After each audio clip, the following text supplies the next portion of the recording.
Yo, what's up guys, and welcome to a new Clash Royale video. Today we're gonna have a look into the work in progress balance changes, and as you can see here, Supercell seems to aim the right cards.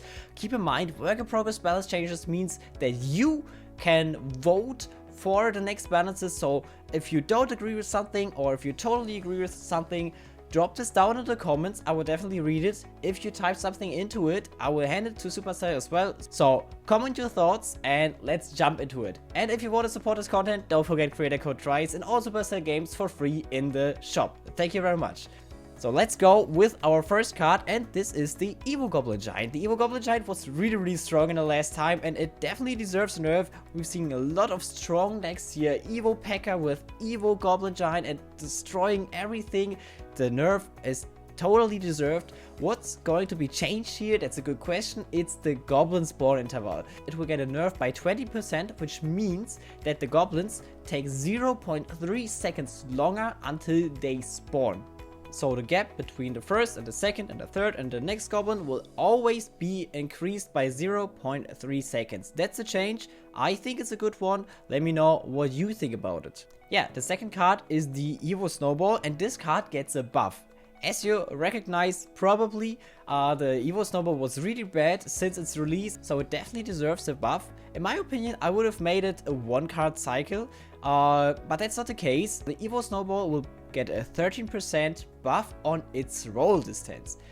The roll distance currently is 4 tiles, now it will be 4.5 tiles. So for example, a Hawk Rider runs onto your tower and you place a snowball on it, it will now be rolled away 4.5 tiles instead of 4 tiles. It's a small buff, but I think it's going into the right direction. But my personal opinion here is it's definitely not enough to buff Snowball and to bring it into the meta. Okay, card number 3 is the Goblinstein, and this card definitely deserved another nerf here.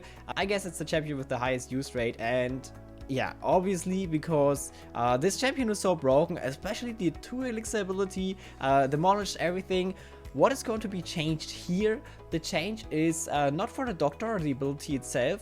It's simply for the monster's hit points. Yeah, monster hit points already got a nerf some balance changes ago, but this time, yeah, they're nerfing the hit points once again by 6%, which will go from 2598 to 2444 HP on level 11.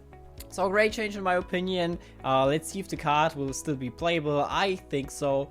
We will see. The next card is the Lava Hound, and this nerf is really deserved in my opinion, because Lava Hound was really broken together with Chef Cook. When the Lava Hound gets its level up, then the lava pups were 3-shot by the tower, which was an interaction change, because without the level up it was a 2-shot, and this interaction made Lava Hound extremely broken, especially with the Chef Cook. So here it's really deserved. The Lava Hound is getting a slight nerf, actually a damage nerf, not an HP nerf, what I expected first. Yeah, let's have a look at this damage nerf. The damage nerf is not only for the Lava Hound itself, but also for the lava pups, and the damage is decreased by 7% on both. So the Lava Hound itself will no longer deal 54 damage anymore, but 50 instead, and the lava pup damage goes from 90 to 84 damage. Let's jump into the next one. It's the Fire Spirit, and some people of you might be really sad about it, but you can no longer do the Mohammed Light play, because Supercell will increase the range of the Fire Spirit. What does this mean? How long is this range now? The range will go from 2 tiles to 2.5 tiles. So the Fire Spirit starts earlier to jump. It's now similar to the Ice Spirit and Electro Spirit and Heal Spirit as far as I know, and yeah, you can no longer place the other Fire Spirit on this one spot to flawlessly defend this Fire Spirit. So that's a change. Overall it's a buff, but it's harder to defend now. Okay, next card is the Musketeer. The Musketeer is getting a buff on its first hit. So every first hit from the Musketeer will be 25% faster. Before it was 0.8 seconds, now it's 0.6 seconds. So if you place it, it will attack way faster than before, which is a good change in my opinion, because the Evo Musketeer, for example, wasn't that good. Maybe this change might bring back the Musketeer a bit. we have 3 cards left. The next one is the Dart Goblin. And yes, it's not the Dart Goblin evolution, which is really weird. I thought they would probably nerf Dart Goblin evolution as this poison spell which stacked up and deals so much damage over time, and it didn't disappear when the Dart Goblin died. No, they are not changing this, they are just changing the damage of the Dart Goblin by 5% nerf from 142 to 135 damage. It's not that much, but yeah, we will see if this works or not. Dart Goblin was definitely a bit too strong in all these spam decks, so the nerf is overall okay in my opinion. The next card is the Rune Giant, and this card is terribly broken right now because Supercell emergency buffed this card, and all the interactions that changed with it totally ruined the balance of the game. With the buff, the Rune Giant enchanted troops, and even if the Rune Giant died, the enchantment stayed until the enchantment troop died. This made the feature incredibly broken, especially when people used cards like Goblin Giant, Hunter, Firecracker, or also Lava Hound or Miner. And yeah, they are not changing this feature, but there are some other changes that are really interesting and also important.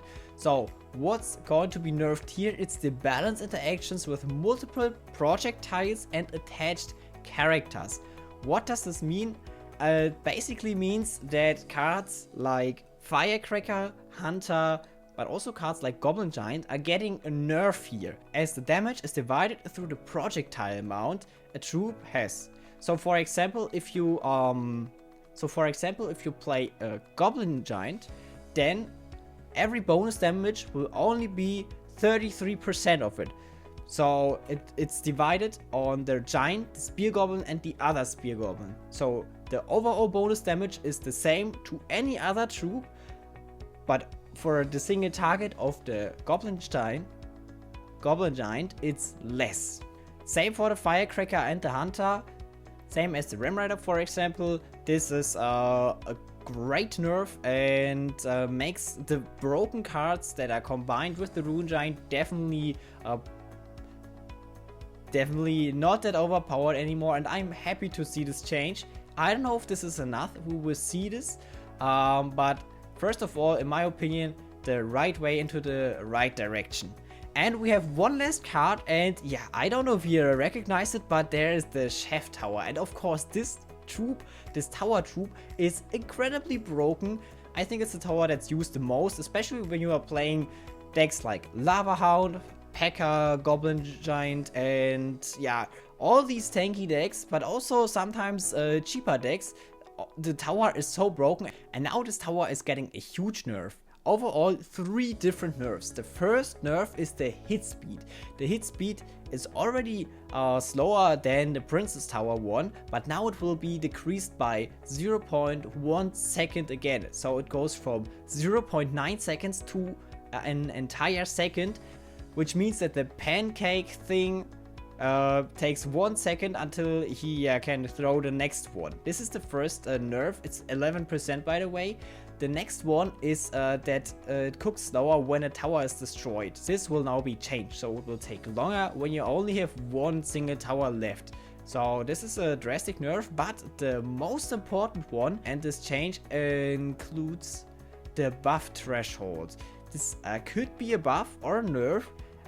Let me know in the comments what you think. The threshold was originally on 20%, now it's on 33%. And what does this mean? So for example, if the P.E.K.K.A is below the last 33% of its health, the Chef Cook will no longer upgrade this card, but instead throwing the pancake on a different card. That's the mechanic behind it. I'm not sure if this is a buff, so Chef Tower will no longer level up troops that are low HP, which is, yeah, in a specific direction a good change actually, because it's a buff, but maybe that's also bad because it's leveling up other troops that you don't want to get buffed. So I'm not sure here. Let me know your thoughts in the comments. What do you think about these balance changes? These are the work in progress balance changes, so drop your feedback. It might change the balance changes. I hope we will see some more changes, hopefully. Yeah guys, don't forget to subscribe to not miss any other videos in the future, and we will see us in our next video. Bye.